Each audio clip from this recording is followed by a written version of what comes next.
भगवान श्री कृष्ण कहते हैं कि जीवन में कई बार हम हर संभावित समस्या के बारे में सोचने में अपने मस्तिष्क का प्रयोग करते हैं। दरअसल हमारा मस्तिष्क समस्याओं के बारे में सोचने के लिए नहीं बना है, उन्हें तो समाधान सोचने के लिए बनाया गया है। समाधान के बारे में सोचने के बाद हमारे मस्तिष्क का प्रयोग यह सोचने में होना चाहिए किस तरह इन सपनों को साकार किया जाए। डर को अपना गला ना दबाने दें, अपने डर को बाहर निकालें, इसे नष्ट करें, इसे तोड़ें, अपने से दूर करें, छोड़ें और इसे जाने दें। डर की आंखों में आंखें डाल कर देखें, इसे चुनौती दें और ये दूर चला जाए। डर और चिंता का इलाज कर्म है। डर कर्म को सहन नहीं कर सकता। अपने सपनों का पीछा करें, चिंता ना करें, खुश रहे। डर बाधाएं देखता है, आस्था अवसर देखती है। डर समस्याएं देखता है, आस्था संभावनाएं देखती है। डर रुकावटों का पत्थर देखता है, आस्था सीढ़ी देखती है।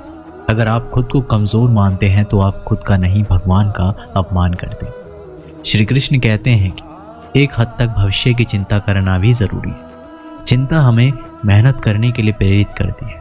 ये मानवीय प्रवृत्ति है कि मानव कुछ भी नहीं करना ज़्यादा पसंद करते हैं और भविष्य की चिंता ही इस आराम की आस्था से मनुष्य को बाहर लाती है। परिणाम की चिंता ना हो तो विद्यार्थी उतनी लगन से पढ़ाई ही नहीं करेंगे। मोटापे की चिंता ना हो तो लोग खाने पे रोक नहीं लगाएंगे। और भी बहुत से उदाहरण, लेकिन इन दोनों से ये समझ आ जाता है कि भविष्य की थोड़ी चिंता ज़रूरी है। अगर आप ज़रूरत से ज़्यादा परेशानी मोल ले रहे हैं तो बेशक भविष्य की ये अतिरिक्त चिंता आपके लिए चिंता का विषय बन जाएगी। इससे बचने का सबसे आसान तरीका है आज का काम पूरी ईमानदारी से करें। विषय, मुद्दा या बात कुछ भी हो, बस ये देखिए आज आपके पास जो कुछ भी काम था करने को, उसके साथ आपने न्याय किया या नहीं। किसी भी चीज़ के बारे में अनावश्यक चिंता करते रहना उस परेशानी को बढ़ाएगा, उसका हल कभी नहीं देगा। आज का पर्याप्त परिश्रम ही भविष्य की अनावश्यक चिंता से दूर रखेगा। अपने दिमाग को शांत रखिए और जब भी आप किसी भी बारे में अधिक सोच रहे हो तो समझ जाना आप अपनी मुश्किलें बढ़ाने जा रहे हैं। श्री कृष्ण कहते हैं कि हम सभी को योजना बनानी होगी, अन्यथा हम अपने आप को उसी तरह से जाने देंगे जैसे हमारा वातावरण हमें चलाता है, ना कि जिस तरह हम अपने जीवन को जीना चाहते हैं। योजना हमें कल के लिए तत्पर रहने का एक कारण देती है। यह हमें लक्ष्य के लिए काम करने का एक कारण और दिशा देता है।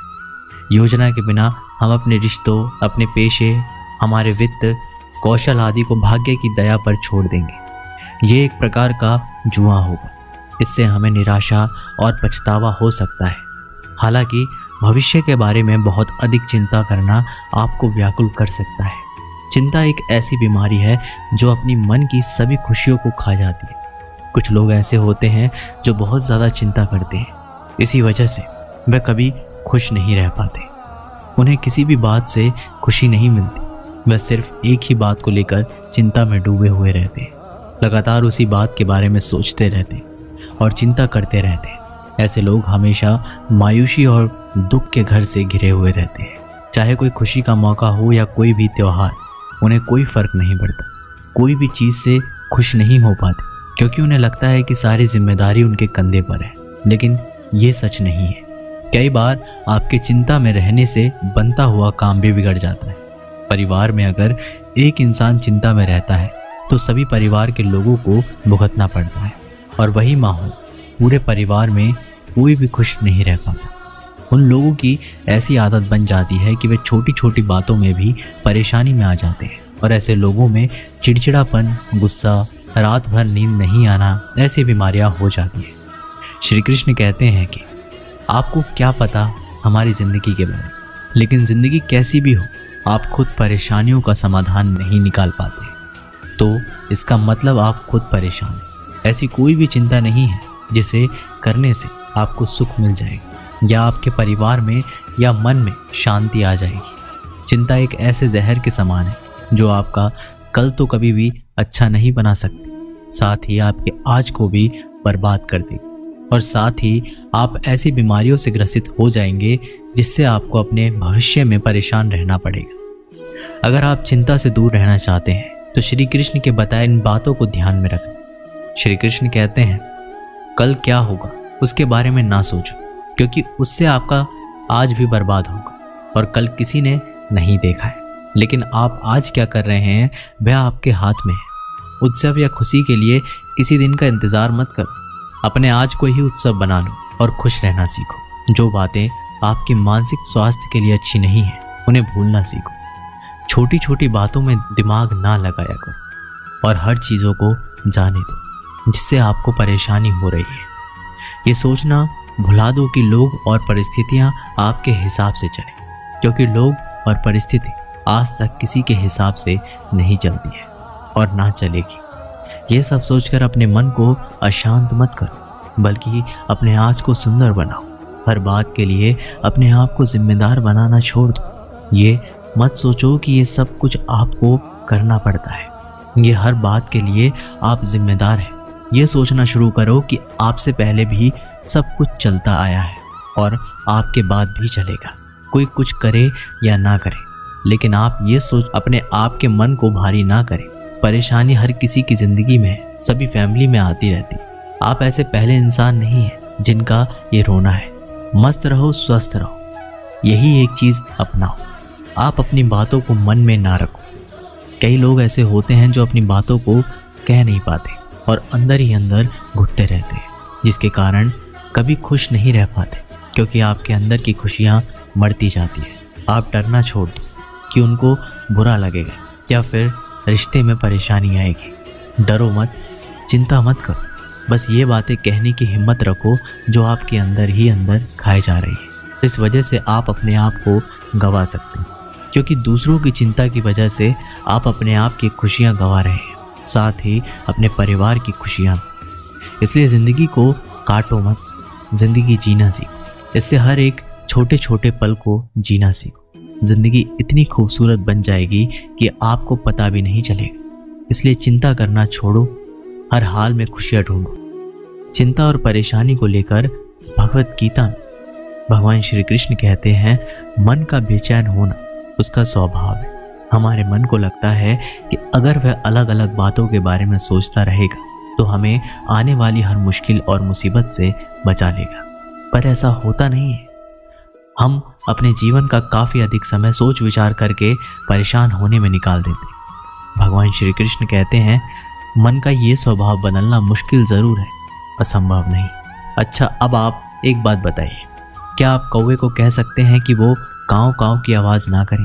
या फिर क्या आप किसी मेंढक को कह सकते हैं कि वह पानी देखते ही ऊंची ऊंची उछाल ना मारे? हमारे मन का भी कुछ ऐसा ही है। जीवन में कुछ भी होता है, अच्छा या बुरा, हमारा मन उस पर काँव काँव काँव काँव करने लगता है। काँव काँव से मेरा मतलब है कि चिंता करना, व्याकुल होना। कोई बुरी बात होती भी नहीं है और मन परेशानी की ऊंची ऊंची लपेटें लेने लगता। कभी कभी तो मुझे ऐसा लगता है कि हम में से कई लोग सिर्फ परेशान होने के लिए जीते हैं। सारी परेशानियां, पीड़ा, दुविधा अक्सर हमारे मन की बनाई हुई कहानियां होती हैं। भगवान श्री कृष्ण हमें मन को शांत और स्थिर करने के लिए 2 उपाय बताते हैं। पहला, ध्यान लगाना या करना। दूसरा, वैराग्य भाव सीखना। अब ध्यान या मेडिटेशन शब्द सुनते ही आप में से कई लोग कहेंगे कि आप आंख बंद कर सांसें अंदर बाहर नहीं ले सकते। यहाँ हम सब गलती कर बैठते। मेडिटेशन या ध्यान का मतलब सिर्फ आंख बंद कर बैठना नहीं होता। मेडिटेशन का मतलब होता है अपना पूरा ध्यान किसी चीज़ पर लगाना, उसे हटने नहीं देना। अगर आप रोटी बना रहे हैं तो सिर्फ उस बात पर ध्यान दीजिए। अगर आप पिक्चर देख रहे हैं तो अपना पूरा ध्यान पिक्चर पर लगा। ये मत सोचिए कि पिक्चर देखकर आप अपना कितना वक्त बर्बाद कर रहे हैं। जब आप जीवन के हर छोटे बड़े काम को पूरे ध्यान से करते हैं तो आपका जीवन ही एक मेडिटेशन बन जाता है। ऐसे जीवन में शांति, स्थिरता, साहस और सफलता का होना अनिवार्य है। वैराग्य का अर्थ ये नहीं कि आप सब कुछ छोड़कर जंगल में जाकर बैठ जाएं। वैराग्य का सच्चा अर्थ है कि आप जो काम कर रहे हैं उसका क्या नतीजा या रिजल्ट निकले उसकी चिंता ना करें। जैसा अगर आपने कोई इंटरव्यू दिया, आप ये कर सकते हैं कि पूरे मन से तैयारी करें और अपना बेस्ट दें। वह नौकरी मिलना या ना मिलना आपके हाथ में नहीं है। इस नतीजे के पीछे अलग अलग चीज़ें हैं। जो आपके बिल्कुल बस में नहीं। तो जिस चीज़ के बारे में आप कुछ कर नहीं सकते तो उसके बारे में चिंता भी क्यों करना। वही वैराग्य का सच्चा मतलब है। और यही भगवान श्री कृष्ण का दूसरा उपाय मन को चिंता की लपटों से बचाने का। याद रखिए, आप पूरे के पूरे इंसान हैं, समझदारी, संयम और कुशलता से भरे इंसान। आपका मन जब भी कौवे की तरह अलग अलग बातों पर आपको परेशान करने लगे, तब अपने मन को भी प्यार से समझाइए और शांत कर लीजिए। बस अपने ऊपर विश्वास रखिए कि आप कभी अपना बुरा नहीं होने देंगे। एक बार एक मनोवैज्ञानिक के प्रोफेसर छात्रों को पढ़ा रहा था, जिसमें टॉपिक तनाव यानी स्ट्रेस को कैसे हैंडल किया जाए इसके बारे में कक्षा में सिद्धांत बताए जा रहे थे। उस मनोवैज्ञानिक के प्रोफेसर ने एक गिलास पानी उठाया। सभी छात्र ये सोचने लगे कि हमसे आधा गिलास खाली या आधा गिलास भरा के बारे में प्रश्न पूछेगा। लेकिन मनोवैज्ञानिक के प्रोफेसर ने यह प्रश्न किया कि मैं कितना भारी पानी का गिलास पकड़ रहा हूँ। सभी छात्रों ने अलग अलग जवाब दिए। किसी ने बोला 500 ml, किसी ने बोला 200 ml, सभी के अलग अलग जवाब थे। मनोवैज्ञानिक के प्रोफेसर ने उत्तर दिया, मेरी दृष्टिकोण से इस गिलास का पूर्ण भार से कोई मायने नहीं रखता है। ये सब इस बात पर निर्भर करता है कि मैं गिलास को कितनी देर तक पकड़ सकता हूँ। अगर मैं इस गिलास को 1 या 2 मिनट के लिए पकड़ता हूँ तो ये मुझे हल्का लगेगा, और इसको मैं 1 घंटे के लिए पकड़ता हूँ तो ये मुझे भारी लगने लगेगा, और वही मैं इसे 1 दिन के लिए पकड़ता हूँ तो मुझसे ये नहीं होगा। मेरा हाथ सुन्न हो जाएगा और मुझे गिलास को छोड़ना ही पड़ेगा। कक्षा में उपस्थित सभी छात्रों ने सहमति से अपना सिर हिलाया। मनोवैज्ञानिक के प्रोफेसर ने अपनी बात जारी रखते हुए कहा कि जीवन में आपके तनाव और चिंता पानी के गिलास की तरह है। अगर आप तनाव के बारे में या चिंता के बारे में कुछ देर सोचेंगे तो कुछ नहीं हो, लेकिन आप चिंताओं और तनावों के बारे में पूरे दिन सोचते रहेंगे तो आपका माइंड सुन्न हो जाएगा और आप अपने रास्ते से भटक जाएंगे और आप जीवन में कुछ भी करने के लायक नहीं रहेंगे। इस कहानी से हमें ये प्रेरणा मिलती है कि तनाव और चिंता के बारे में ज़्यादा नहीं सोचना चाहिए, यानी कि अपने जीवन में तनाव और चिंता से दूर रहना चाहिए। अगर जीवन में कुछ परेशानी है तो कुछ समय के लिए तनाव में रहे, बाकी जीवन में मस्त रहे, नहीं तो आपका माइंड सुन्न हो जाएगा और आप कुछ भी करने में असमर्थ रहेंगे। दोस्तों, इस वीडियो में बस इतना ही। ये वीडियो यहीं पर समाप्त होती है। आशा करते हैं कि आप लोगों ने इस वीडियो के माध्यम से काफ़ी कुछ सीखा होगा। मिलते हैं आप लोगों से एक नई वीडियो के साथ। तब तक के लिए बहुत बहुत धन्यवाद। जय श्री कृष्ण।